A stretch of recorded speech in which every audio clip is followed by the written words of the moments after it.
Hello, everyone. It's Charlene Lee. So good to see you all. I'm excited to be talking today about how to never fail ever again.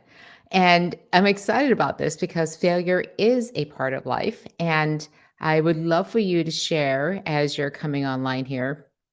How have you learned from failure? Share how do you actually learn from the process of failing? Because it's something we do every day. We don't meet our goals, we don't succeed. So, what's your process? How do you learn from failure? How do you incorporate that into your habits, into your role as a leader? We'd love for you to share that in the comments. So, let's talk about failure. Who here likes to fail? I don't think anybody likes to fail because it just feels awful. It's just not fun. But we know it's a part of life. What goes up typically comes down. And we also know that this is how we grow and expand ourselves. It's the only way we can learn and to grow wise. And so it's especially with all these new technologies that are out there, things like AI and generative AI and chat GPT, things I've been talking about in my live streams quite a bit. A lot of things go wrong. I mean, we know that these things are very fallible. We know that they hallucinate, that they make up facts along the way to keep you to try to make you happy. So it gets things wrong all the time. And yet we love using it. We think it has a huge future, and yet it fails constantly. And so the thing here is that what I want to talk about today is how do we actually live with failure? How do we incorporate into our lives? What is our relationship with failure? And I believe to be a disruptive leader, you have to have a very, very healthy relationship with failure. And so let's get a little bit more information about how this actually shows up. So when we're trying to avoid failure because it just feels awful, we do things like we try to get more data, we try to spend more time on things, we get other people involved. So if something does go wrong, we're at least sharing the responsibility. And we create committees. We try to go for consensus because if it's just my responsibility, if it doesn't work out, then I'm going to be the failure. And so if we have everyone together as a group, then we can all fail together as a group and there's no one to blame because we're all in it together, right? And so the reality is we do all of these things because they constantly encourage us to just try to avoid failure as much as possible. And it's because failure just feels awful. It feels like you have shame, there's regret, there's disappointment. You feel sad, you worry, there's anger, there's embarrassment. I know how that feels because I've made some pretty big mistakes along the way. When I was running Altimeter at one point, I realized we were running very low on cash because I took my eye off the ball. I wasn't paying attention as close as I should have been to the business. I was working on a new book. I thought my team had it under control, and we just did not. And so I had to lay off a good number of my employees, and it just felt awful. I was feeling so much shame, and I just felt like, how could I have failed in this way? And the reality is that this is the reason why we try to avoid failure because it just feels so bad. So we do everything possible to avoid it. But what I think is really important is that if we try to avoid failure, then we never take risks. We never put ourselves out there. And if we try to avoid failure because it feels so awful, we're also not building up the resilience to be able to deal with the things that come along with it along the way, the emotions, the setbacks. So the mindset really matters. And the reality is that if we can remove some of those emotions, we'll be able to deal with them in a more rational way. If we prepare ourselves for the inevitable setbacks, then we'll be in such a better position to be able to deal with them. And the key thing here, I think, is that the mindset really matters. I'll just give you a couple quotes. One of my favorite quotes is from a mentor that I had early in my career, and she would say, "Experience is what you get when you don't get what you want." And the idea is that you learn from every setback. It's experience that helps you become wiser and allows you to make better decisions. The author Kevin Kelly has this great book out, Excellent Advice. And one of his favorite things is success is actually failure management. So the idea of you getting to success is that you manage your failures. And I love this last quote that I just want to put up here from Thomas Edison. He's famous for having tried 10,000 different filaments until he found one that worked for the light bulb. I have not failed. I have found 10,000 ways that don't work. And I think that is the mindset that I want to key in today is how do you think about failure in a way where it's no longer failure, where you don't think of yourself as having failed and that you just haven't reached success and that you're on that journey to get to that point. And I'll give you an example of a company and a CEO that decided never to fail again. And the example I'll give you here is that, I was talking to them and we're talking about failure, one of my favorite topics. And he said, we talked about this as a company and we embrace it. We said the idea is like, we have to fail fast, fail smart. Failure is a road to success, all these things. And it just didn't work. It just still felt awful. So we decided never to fail again. And I was really curious about this to say, how do you never fail again? And that's the title of today's live stream. And he said, basically, we just erased the word and that mindset from our vocabulary as an organization. We erased it from our culture. Whenever we sense that somebody was feeling like they were a failure, felt like things were a failure, the project was a failure or whatever, we would correct them like, why are you feeling this way? This is fantastic what you came up with. Look at all the things we learned. And so they said, hey, I acknowledge the fact that you feel bad about this, but you actually learned quite a bit. Let's not feel bad about learning the things that we did. So they addressed the emotions of failure head on and said, I completely understand where it's coming from. I want to acknowledge it, not to dismiss it, but let's not feel that way. Let's look at it from a different perspective. Let's look at it and say, what are we learning from this? And what I thought was so beautiful about this is that it pointed to a strong culture of psychological safety, that you could have things not won't turn out the way you wanted to. You could have and take risks, and it would be accepted. As long as those risks were within the parameters of guardrails that was acceptable, it was completely fine, whether it worked out or it didn't work out. The important thing was that you took that risk, you took that step forward. And instead of focusing on the outcomes, they really focused on the decisions that led up to that. And one thing in particular they realized was that they could turn around and make a different decision at any point. They could decide on something if it didn't work out. They were to say, well, that didn't work out. Let's go back and try another decision. And the reality is 99% of the decisions that we make are reversible. And yet we act as if 99% of the decisions we make are irreversible.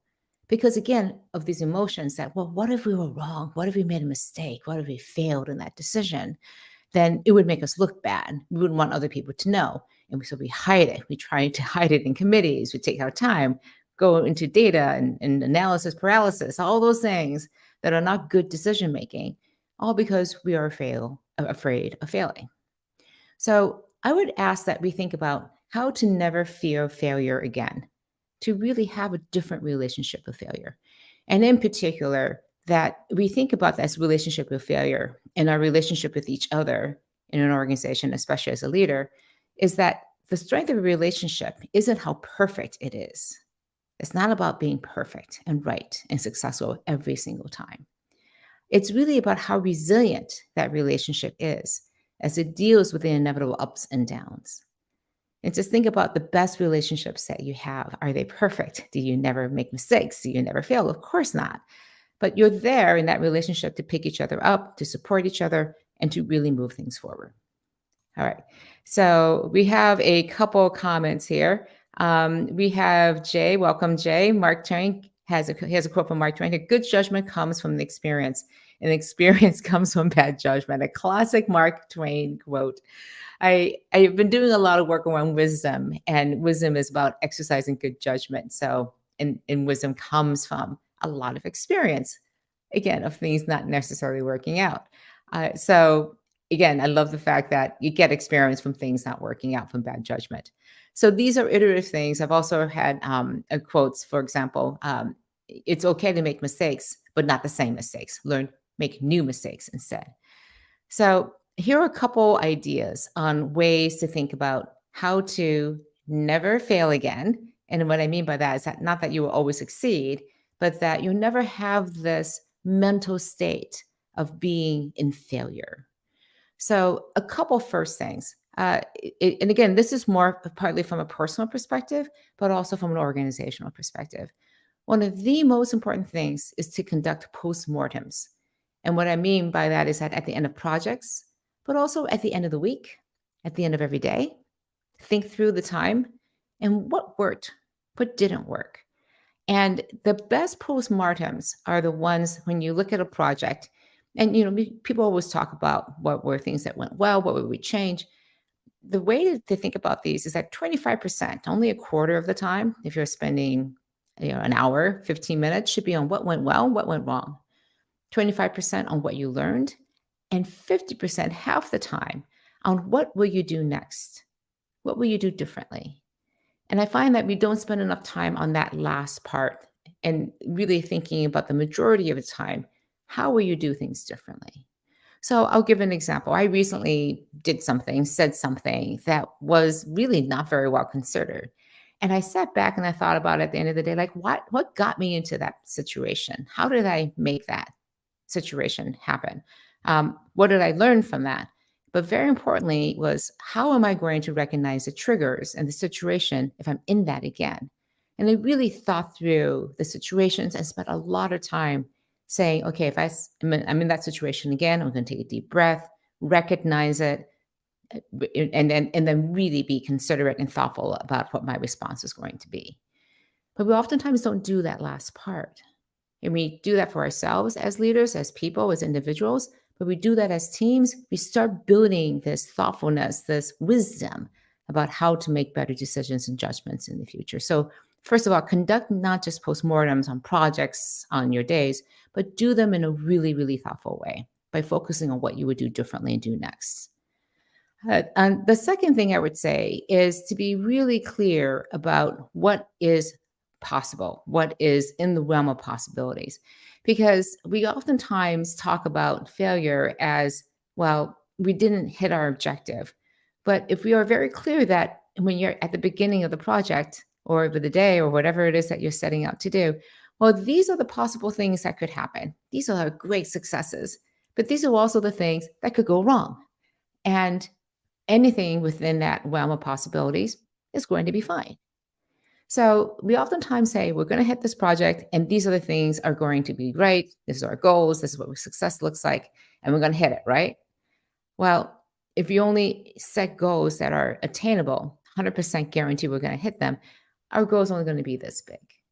But if we set instead really big, huge, audacious goals, these BHAG goals, then anything along that spectrum is going to be fantastic because any further progress towards that goal is going to be great. The same thing happens if things on the downside. Well, we could be successful in these areas, but there could be these unintended consequences where things could just go off the rails. And we're okay with taking risk up to this point. And anything up to that risk is going to be fine. We accept that. And it's not going to be seen as a failure. That is an acceptable risk as we set out in going on this adventure and this journey. So when we're really clear about what the possible outcomes could be, both on the positive side and the negative side, and we're accepting of all of those things, then are you truly failing? Because it could be any of those things, and you try to control for all those circumstances, but you can't control for everything. And the last thing is, so two more things. The other thing related to this is to prepare for the worst case scenarios and the unexpected events. And the reason I think this is so important is that you can define what the realms of possibilities are, but there may be something out the back door on the horizon that you did not anticipate. You try to anticipate all those things, but this requires a tremendous dose of humility to know that you just don't have all the answers and you never will. So when you can accept that, then the world changes because you've taken your best bet with all the knowledge that you've had. You've made the best decisions possible. You feel good about them. If they work out, if they don't work out, you accept the outcomes. And you also know that there are some things you just can't control. And this comes to the last point, which is, I think, the most important thing is to have really strong support networks because you can do all of this preparation. You can have the right mindset, define the roles of possibilities, do these postmortems, get yourself set up. And in the end, something doesn't work out, it still feels awful. And that's just the reality. And the more that we can separate the project from the personal, the more we can do that for ourselves and also for our teams, for our organizations, the better off we're going to be. And what I mean by support networks is to be really thoughtful, again, with these postmortems, with these shared experiences. The more we can talk about how we're learning, how we experience these non successes, we're not going to use the word failure, these non successes, the more we're open and vulnerable about talking about this, the more collectively we're going to gain knowledge and experience and the wisdom to be able to make better decisions and judgments in the future. So, two really good things to do. What I will tell you the story of this one organization, Google, that had. I was talking to one of the team leaders there, and he said, we were working on a project, and we just realized it just wasn't going to work out. It just wasn't. We could have tried it, but we just knew it wasn't going to work out. So, rather than push it out and say, okay, yeah, we launched it, but it didn't work out, we just killed it. And it was really hard because some of the engineers have been working on this for 2 years. And they were talking about, well, how do we do this? Because everyone feels really bad. And they said, look, let's take those engineers who worked really hard and make it very clear this is not you failing, it was a project failing. You did a great job. So we want to give you the choice and the opportunity to find whatever project you want to work on. What's your area of interest? What's your passion? Or we're going to put you on a project that's close to launching or is about to launch so you can experience a success, a launch into the field. And there was this investment again in in that relationship with that engineer to make sure that they were valued, that they felt good about this, and that they could take the learnings from that project that didn't work out and apply it to another really key project that they either cared about or was really important to the company. And so the support networks also come from building teams and hiring teams with what I call scar tissue. These are people who have been through non successes, who have a lot of experience and therefore wisdom, and can provide that to other people. Now, this could be on your teams. It could be in your personal network too, as well. What's really valuable is when you're down and you're out and things haven't worked out. You're just feeling awful. To have people who come along and just say, "Hey, you okay? You're fine." That they prop you up, build up your sense of self again, help you pick you up. But the really good friends are the ones who say, "Hey, are you okay? And what did you learn about this?" They hold a mirror up to you and help you really look at yourself. And first of all, recover emotionally, but then also say, take a hard look at yourself. What did you do right? What did you do wrong? What are you going to learn? And what are you going to do differently next time? How are you going to move forward? Those are the people, your friends, those coworkers, those colleagues, those leaders who are going to truly provide you the support to learn from that failure and to move forward as strong as possible. And so the last thing I would kind of say, it's a little bit tongue in cheek, but I would say have a big bottle of antacids on the table with you because this is not for the weak of heart. It takes a lot of courage to do this. It is mentally and emotionally draining. But I find that if you consistently invest in these postmortems, consistently invest in anticipating all the things that could go wrong and accepting them, then things become very, very different. And I think this is especially important right now because there are so many things changing, so many things happening and going around that we need to have this confidence in leadership. And I've talked about this before, but confidence is knowing that you're going to be okay, not that you're going to be successful. Again, it is not the fact that you go into these things knowing, of course, I'm going to be successful, because success means you're moving forward and you won't move forward in a significant way if you're afraid of failure. And instead, you accept that failure is going to be one of the things that happens along that road to success. Then you're confident in knowing that whatever the outcome is, we're going to be fine with it. So I just want to end with this last point. around serenity. I love the serenity prayer, which is grant me the serenity to accept the things I cannot change, courage to change the things I can, and the wisdom to know the difference. In the end, I feel that oftentimes we need to look at failure with equanimity. The idea that, oh, look, didn't work out. Well, what can we do differently about this? Removing the emotion, looking at the reality of it, and then moving forward. So difficult to do. All right, so a couple things. Couple of points here. Christopher Avila, thank you for joining in. Framing failure as experimentation and learning with a psychological safety foundation may help teams to become more effective. That is so true. I just wanted to say there have been quite a few studies by Amy Edmondson at Harvard Business School and also a very famous study from Google that showed that psychological safety, again, is the number one determinant of a strong culture. And this makes sense because if you don't have psychological safety, then you're going to be not feeling safe to raise your hand and say, well, I think something's going wrong. Or to raise your hand and say, hey, let's go take this risk because I think it's a great opportunity in the marketplace. If you don't feel safe doing that, then you're always going to stay really close to home base and not try anything new. And that, in the end, spells just a lack of growth, lack of innovation, which is what we all really need to be successful as leaders and as businesses. Let's see. The Jay has two comments here, which I think are a very point. Postmortems are often dismissed in American companies. I would say in many, many companies. And I think one of the best ways to think about postmortems is like we kind of flow through them as fast as we can, if we even do them. And we just focus on what I call plus deltas, what went right and what we change. And we kind of leave it at that. It's a very quick thing because we don't really want to talk about deeply what's really going on. Instead, really effective postmortems are when there's tremendous trust, there's psychological safety in the room, and people can really say like, what went well, what went wrong. But then we focus on moving past just the listing of the things and saying, well, what will we do differently? How will we ensure that the things we did well get ingrained and concrete in our organization, and the things that didn't go well, things that we didn't anticipate, things we could have done differently, how are we going to make sure we do those things differently next time?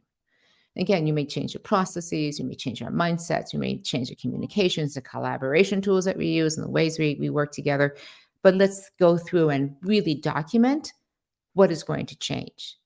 Those are effective postmortems. All right, so let's see.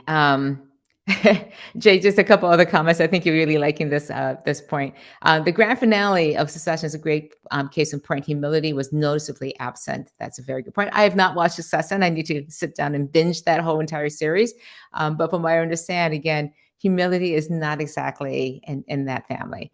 And then I also like this example, Jay. Thank you for contributing this. SpaceX, the rapid unscheduled disassembly, which is what happens when one of the rockets blows up. So the way they describe it, I think is great. It's one of those things where they oftentimes say, we knew that this is a realm of possibility, and this is the reason why they cheer at when things blow up, because they anticipate it could be one of the things, and like, oh, that happened, so this is why it happened, and we anticipated, and it's fine, it's okay.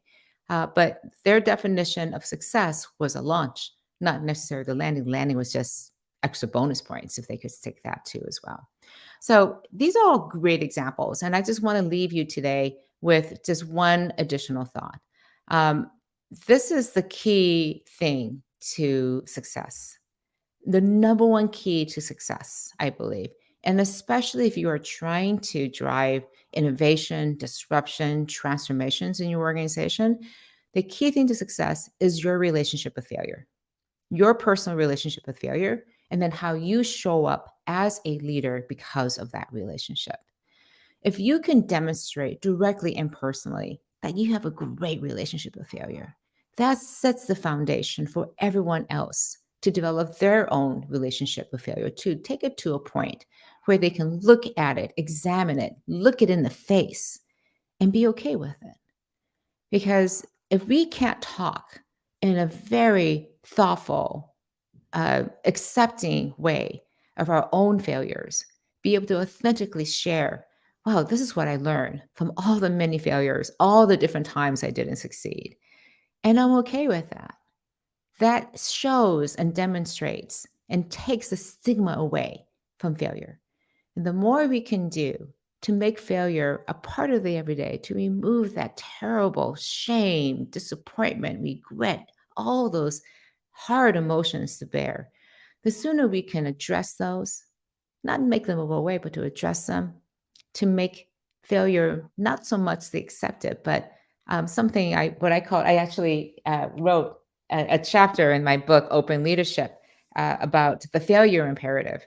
And it's one of my favorite chapters I've ever written. And it's really not about trying to fail because it just feels awful. It's about thinking about failure in a different way, having a different mindset, different relationship with it. So I want to wish you all the best. I encourage you to take these days, the times of reflection, journaling every day, every week, reflecting back on what worked, what didn't work, and what you learned and what you're going to do going forward. When you practice this on a regular basis in your personal life, as a leader, as an organization, it becomes secondhand. And it allows you to look failure in the face and say, hey, look at that. Isn't that interesting? What did we learn? How are we going to do things differently without that overwhelming emotion? All right. So, for my next live stream, I'm actually on vacation next week. So, I'm skipping a week and we'll be talking back in 2 weeks on, I'm sorry, the wrong date, June 30th. Okay. I'm just going to change that. It should be June 13th. I can't type. Let me put that back up. So June 13th, I'll be back at the same regular time, Tuesday, June 13th. And I haven't determined what I'm going to be talking about yet, but it'll probably be something around the world of artificial intelligence because it'll be 2 whole weeks until I talk to you again. And the world could be completely changed given the space and the pace at which AI is developing. So all the best to you. And thank you so much for joining. Oh, wait, we have one last question. I know if you have to skip, it's getting towards the end of the time. From Manya, thank you for this question. How do we accelerate the process of getting over failure? For example, not discounting yourself after not achieving a goal that was very important to you. So here's the thing is, I think there's a natural grieving process that you go through. And in the beginning, it's going to take a longer time. But again, having that support network is super helpful. When you can take action on something to understand it, to understand the emotions around things, again, it's not about discounting yourself, but understanding that failure here, in looking back, was avoidable, not avoidable, things that you could have done. All those things you have to take into account. And then you think about how you're going to do things differently, because that's the key to moving forward. When you can brush yourself off, pick yourself up from the debris and say, okay, that was really unpleasant. Now, what am I going to do differently next time? This is the reason why athletes and musicians and artists are so good at this because they, by definition of their craft, of their art, of their practice, they fail all the time. They do not achieve their goals. And so when you become resilient in the face of these things, you get better and better and better at it. So, Ramya, what I would say is experience it more, experience it and really dig into it, look at it and examine it. And the more you do it and train yourself, practice recovering, being resilient in the face of these setbacks. And to start thinking about them not as setbacks, but to think about them as places where you move forward. Just like that organization said, we're never going to fail again. We're just learning and moving forward towards our goal. So thank you for that last question. And I just want to wish everybody again all the best. Enjoy your time over the next 2 weeks. And I will talk to you on Tuesday, June 13th. Take care. Bye-bye.